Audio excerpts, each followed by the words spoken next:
사람과 사람 사이에 가장 중요한 것은 바로 관계입니다. 관계가 좋으면 그 사람을 만나고 싶고 보고 싶고 그렇죠. 그러나 불편한 관계일 때는 서로 얼굴 대하기가 쉽지 않습니다. 신의를 저버리면 그 관계는 깨어지게 되는 것입니다. 그러나 좋은 관계였다가도 나쁜 관계로 전락할 수 있고, 또 나쁜 관계였다가도 좋은 관계로 발전하기도 하는 것이 우리의 삶의 과정인 것 같습니다.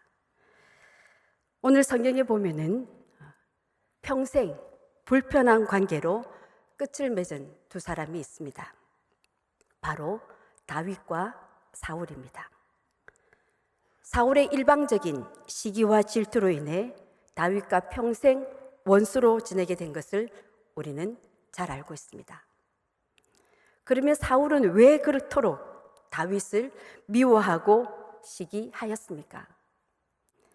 사무엘상 17장에 보면 우리는 다윗이 블레셋 장수 골리앗과 맞서 싸워 이김으로써 위기 가운데 처한 이스라엘을 구하게 되었습니다.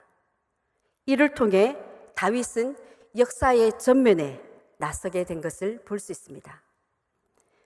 블레셋과의 전투에서 승리한 이스라엘 군대가 개선하자 이스라엘의 여인들이 몰려나와 다윗과 사울을 환호하였습니다. 그들은 사울이 죽은 자는 천천히요, 다윗은 만만이로다라고 소리 높여 외쳤습니다. 그런데 이 외침이 사울의 심사를 뒤틀리게 하고 말았습니다. 사울은 자기에게는 천천을 돌리고 다윗에게는 더 많은 만만을 돌리는 백성들의 소리를 듣고는 백성들이 자신보다 다윗을 더 좋아하고 신뢰한다고 생각하였던 것입니다. 그리고 여기서 한 걸음 더 나아가 그것으로 인하여 자기의 왕위가 위협받을 수 있다라는 생각을 사울은 하게 되었던 것입니다. 결국 이날 이후 사울은 다윗을 자신의 정치적 라이벌로 보고 경계하기 시작하였습니다. 사무엘상 18장 6절부터 9절 말씀입니다. 무리가 돌아올 때 곧 다윗이 블레셋 사람을 죽이고 돌아올 때에 여인들이 이스라엘 모든 성읍에서 나와서 노래하며 춤추며 소고와 경세를 가지고 왕 사울을 환영하는데 여인들이 뛰놀며 노래하여 이르되 사울이 죽인 자는 천천히요 다윗은 만만이로다 한지라.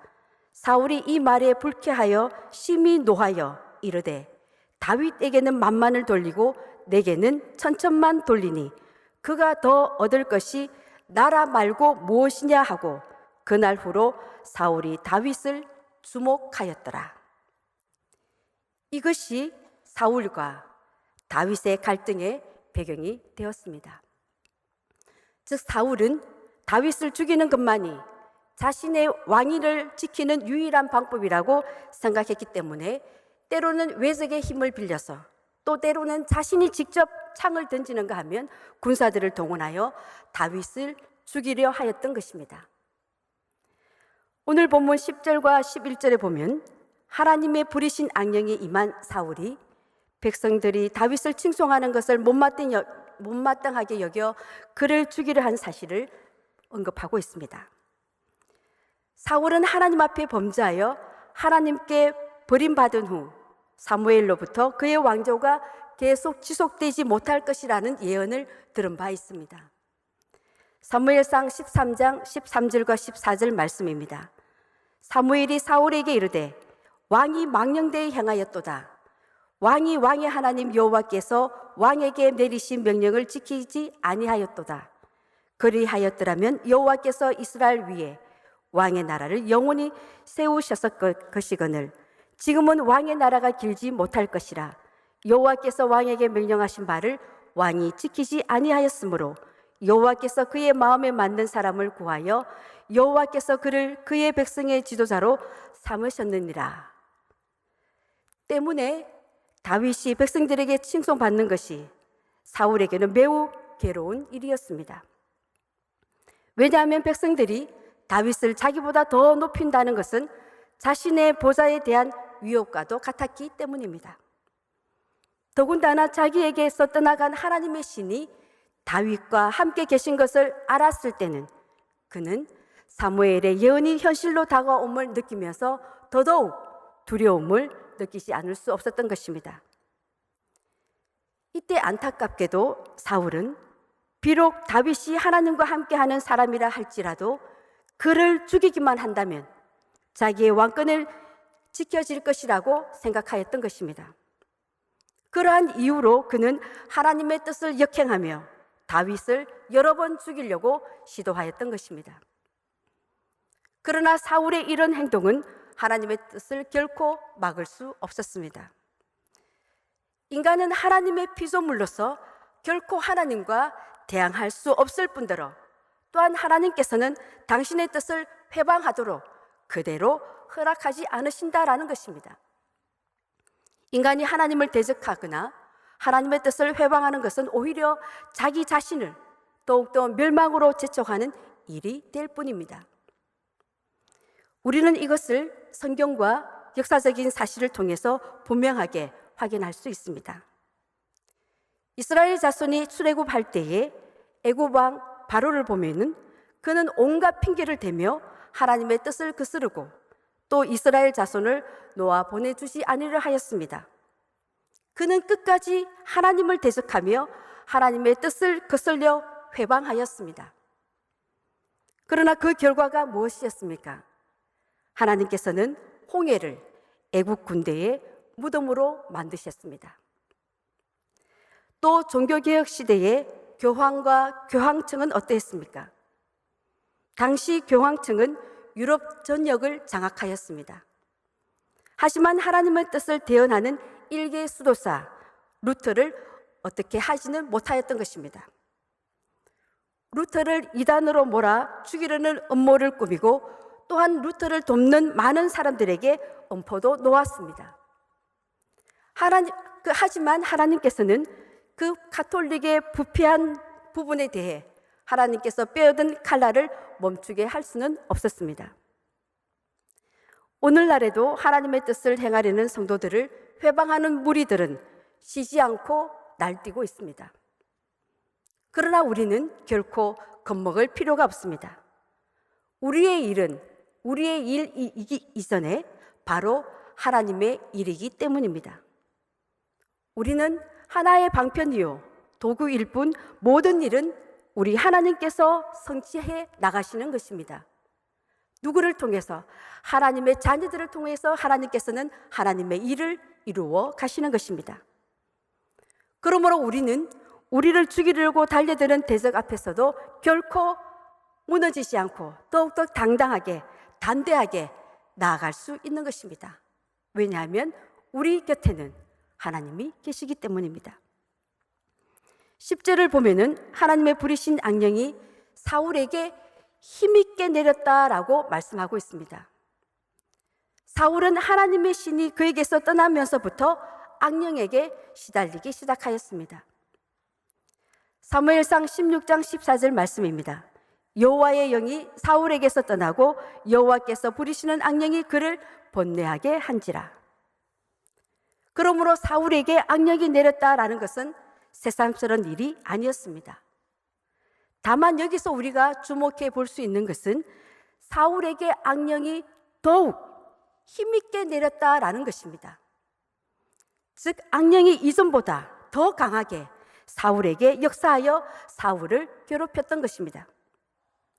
그러면 왜 이 시점에서 악령은 사울에게 더 힘있게 내렸습니까? 악령이 사울에게 더 힘있게 임한 것은 이 시점에서 악령의 힘이 더 세워져서 그런 것이 결코 아닙니다. 사울에게 악령이 더욱 힘있게 내리게 된 데에는 그 이유가 있는 것입니다.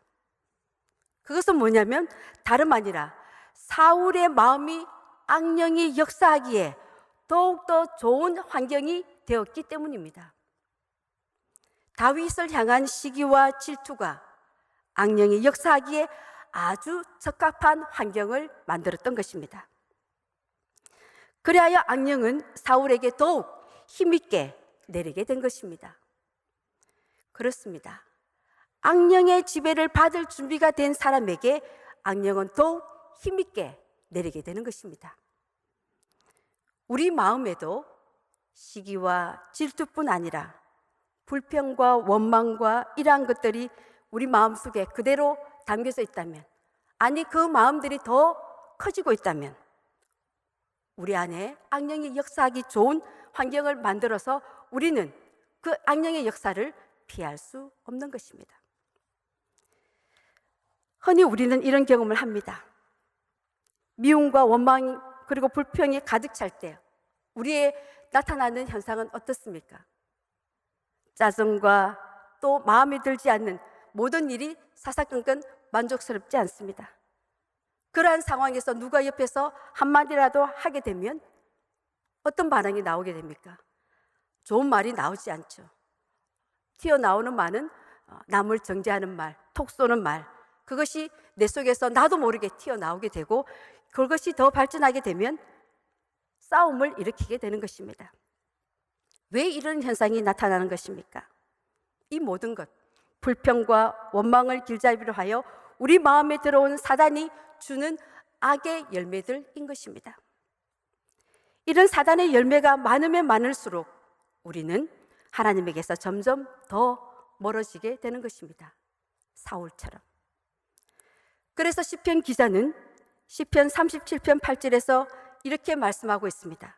분을 그치고 노를 버리며 불평하지 말라. 오히려 악을 만들 뿐이라. 우리는 이 경고의 말씀을 주의 깊게 들어야 할 것입니다.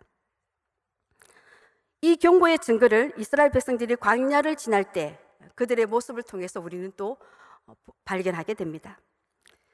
그들은 홍해를 건너고 애굽인들 손에서 기적적으로 구원되었으며 또 하나님께서 만나를 통해 그들을 먹였었음에도 불구하고 그들의 불평과 원망은 끊이지 않았습니다. 그리하여 하나님을 원망하며 하나님 앞에 범죄를 서슴지 않고 그들은 저질렀습니다. 결국 그들의 불평은 하나님 원망이라는 사단이 주는 악의 열매를 맺게 된 것이었습니다. 그 결과 하나님께서는 그들의 악에 대하여 불뱀을 보내 그들을 징계하시고 그들 가운데 악을 제하셨습니다. 그러므로 생활 속에서 우리가 악한 영의 지배를 받지 않으려면 가장 중요한 것이 무엇이냐면 우리의 마음밭을 잘 다스려야 한다라는 것입니다. 그러면 우리 마음을 어떻게 다스릴 수 있습니까? 그것은 바로 감사의 마음을 갖는 것입니다. 작은 것 하나에도 우리에게 주어진 것에 대해 하나님께서 허락하신 것임을 기억하며 원망과 불평과 또 악에 찬 마음이 아니라 그 마음이 생길 때 빨리 감사의 마음으로 전환해야 하는 것입니다. 이것은 우리가 의지적으로 노력해야 하는 것입니다. 상황이 불평할 수밖에 없고 감사할 수 없는 상황에서도 우리는 노력해서 우리의 마음 토양을 감사로 바꿔야 하는 것입니다. 그렇지 않으면 사단이 틈타서 우리 마음을 지배하기 때문입니다. 불평할 수밖에 없고 또 감사할 수 없는 상황에서도 감사의 시각으로 바꿀 때 우리는 성령의 인도하심을 받게 되며 결과적으로는 사단의 그러한 틈을 주지 않고 악령의 역사를 우리는 막을 수 있는 것입니다. 감사할 상황에서는 누구나 감사할 수 있습니다. 문제는 불평과 불만과 원망의 환경에서 우리의 마음을 다스리지 못하면 사단이 역사하게 된다라는 것입니다. 그래서 사도 바울은 오늘도 우리에게 이렇게 말씀하고 있습니다. 골로새서 2장 6절과 7절 말씀입니다. 그러므로 너희가 그리스도 예수를 주로 받았으니 그 안에서 행하되 그 안에 뿌리를 박으며 세움을 받아 교훈을 받은 대로 믿음에 굳게 서서 감사함을 넘치게 하라. 우리는 우리 속에 치밀어 오르는 불평과 원망을 감사의 마음으로 바꾸는 지혜로운 자들이 되어서 악령의 역사와는 무관한 올 한 해 우리의 삶의 모습으로 바꿔가야 할 것입니다. 그러한 우리의 모습이 될 수 있기를 바랍니다. 다시 10절 말씀을 보면 사울에게 악령이 내려 사울이 헛소리를 해대며 날뛰자 다윗이 그를 위로하기 위해서 수금을 연주하였습니다.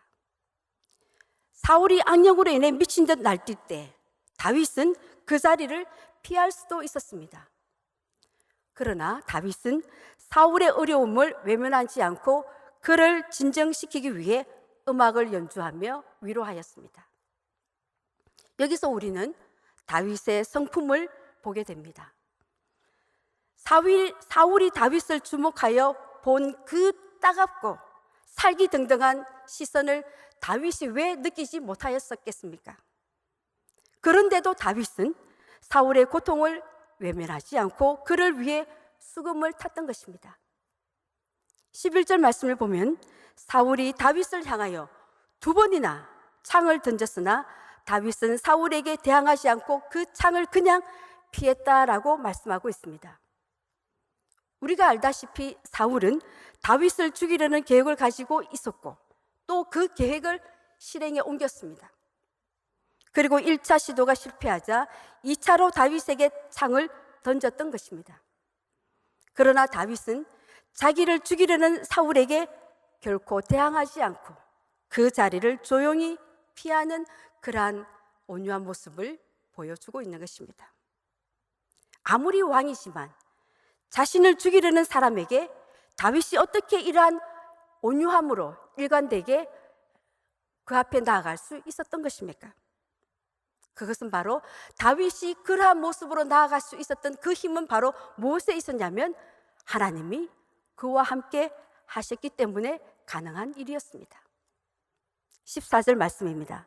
다윗이 그 모든 일을 지혜롭게 행하니라 여호와께서 그와 함께 계시니라.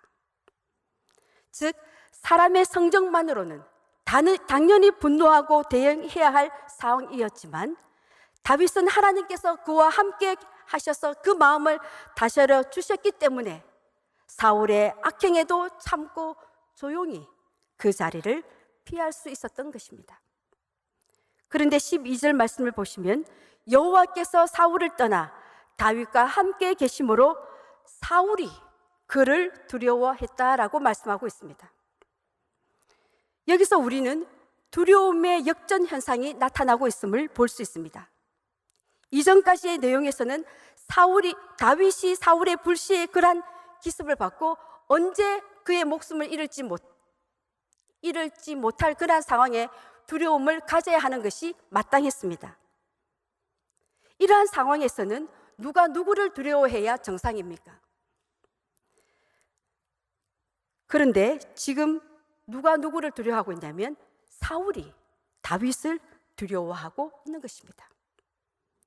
왜 그러냐면 하나님이 다윗과 함께 하시는 것을 사울이 알았기 때문입니다. 그렇습니다. 하나님이 함께 하시는 사람은 결코 악인들에게 두려움의 대상이 되지 그들을 두려워하는 존재가 되지 않는다라는 것입니다. 우리가 하나님과 함께 있기만 하면, 하나님 안에 거하기만 하면 악인들이 우리를 두려워 떨게 되는 것입니다. 그러므로 오늘날 우리 또한 현재 자신의 모습을, 우리의 나약한 모습만을 바라보지 않기를 원합니다.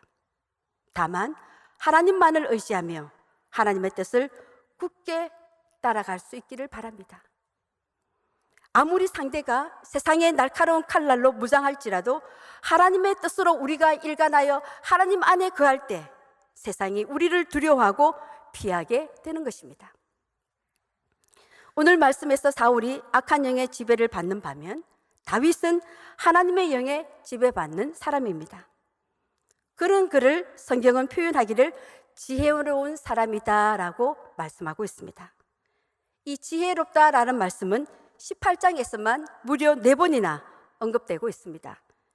5절과 14절, 15절, 30절. 5절 말씀에 보면은 다윗은 사울이 보내는 곳마다 가서 지혜롭게 행하매 사울이 그를 군대의 장으로 삼았더니 온 백성이 합당히 여겼고 사울의 신하들도 합당히 여겼더라. 그리고 14절입니다. 다윗이 그의 모든 일을 지혜롭게 행하니라 여호와께서 그와 함께 계시니라. 또 15절 말씀입니다. 사울은 다윗이 크게 지혜롭게 행함을 보고 그를 두려워하였으나, 또한 30절 말씀에서는 블레셋 사람들의 방백들이 싸우려 나오면 그들이 나올 때마다 다윗이 사울의 모든 신하보다 더 지혜롭게 행하며 이에 그의 이름이 심히 귀하게 되니라. 하나님과 함께하는 자는 하나님께서 지혜롭게 하셔서 그의 이름을 심히 귀하게 존귀한 자로 하나님께서 세워주신다라는 것입니다. 이는 다윗이 정치적으로나 또 군사적으로 또 행정적으로 그가 뛰어남을, 얼마나 뛰어난지를 묘사해 주고 있는 것입니다. 지혜롭다라는 이 말의 원어적인 의미는 현명하다, 이해하다, 번영하다라는 뜻을 가지고 있습니다. 18장에서 다윗이 지혜롭게 행하였다라는 표현을 거듭 반복하고 있는 것은 다윗이 사울보다 더 나은 사람임을 밝히는 것과 함께 다윗은 용맹한 맹장일 뿐만 아니라 지혜로운 지장으로서 이스라엘을 인도하기에 조금도 부족함이 없다라는 사실을 드러내주고 또한 강조해주고 있는 것입니다. 다윗이 지혜로운 자가 될 수 있는 것은 바로 하나님이 함께 계셨기 때문입니다. 18장에서 다윗을 설명하는 가장 중요한 사항으로 하나님이 함께 하셨다라는 것을 지속적으로 반복하고 있는 것입니다. 다윗이 뛰어난 용맹성은 이미 우리는 17장에서 확인할 수 있습니다. 그리고 그의 지혜는 18장에서 거듭 강조되고 있지만 이 같은 점이 다윗 자신에게서 비롯된 탁월함이 아님을 또한 성경은 말해주고 있습니다. 다윗의 이러한 힘과 지혜의 원천은 바로 하나님이 함께 하셨기 때문이었습니다. 하나님이 함께하는 사람이 바로 지혜로운 사람이며 하나님의 영의 지배를 받는 사람이 바로 지혜로운 사람인 것입니다. 사울은 다윗이 크게 지혜롭게 행하는 것을 보고 두려워하였습니다. 왜입니까? 그의 지혜로움이 하나님이 그와 함께하는 것임을 그는 알았기 때문입니다. 하나님이 이제는 더 이상 자기 편이 아니라 다윗께 함께 하시는 것을 보고 알았기 때문에 그 하나님을 두려워하였던 것입니다. 이 두려움은 바로 사울의 내적 열등감을 표현해 준 것입니다. 사울은 하나님이 함께한 다윗을 두려워한 나머지 그를 외지의 천부장으로 임명하여 궁정에서 내보내게 됩니다. 그러나 다윗은 하나님이 그와 함께 하신 까닭에 더욱 백성들의 친송을 한 몸에 받게 되었습니다. 우리는 여기서 그 마음에 하나님의 영이 없는 자의 모습이 어떠한지를 알게 됩니다. 즉 그러한 자는 사울과 같이 부패한 자기 욕심과 또한 사단의 지배를 받기 때문에 하나님의 섭리하시는 역사의 흐름을 잘 파악하지 못할 뿐 아니라 자기보다 나은 자를 시기하고 두려워하며 심지어 자기 자리에 조금이라도 위협을 주는 자라고 생각하게 되면 제거하려고 온갖 노력을 다하는 것을 볼 수 있습니다. 이러한 사실은 비단 성경의 역사에서 뿐만 아니라 모든 인류의 역사 그리고 우리의 오늘날 우리 삶의 정치, 경제, 사회 일각에서도 매우 잘 나타나고 있는 것을 우리는 눈으로 목도하고 있습니다. 결국 이처럼 부패한 인간의 시기심은 사단이 그의 세력을 확장을 위해 즐겨 사용하는 방편이 되는 것입니다. 우리의 시기와 질투가 사단의 역사를 확장시키게 된다라는 것입니다.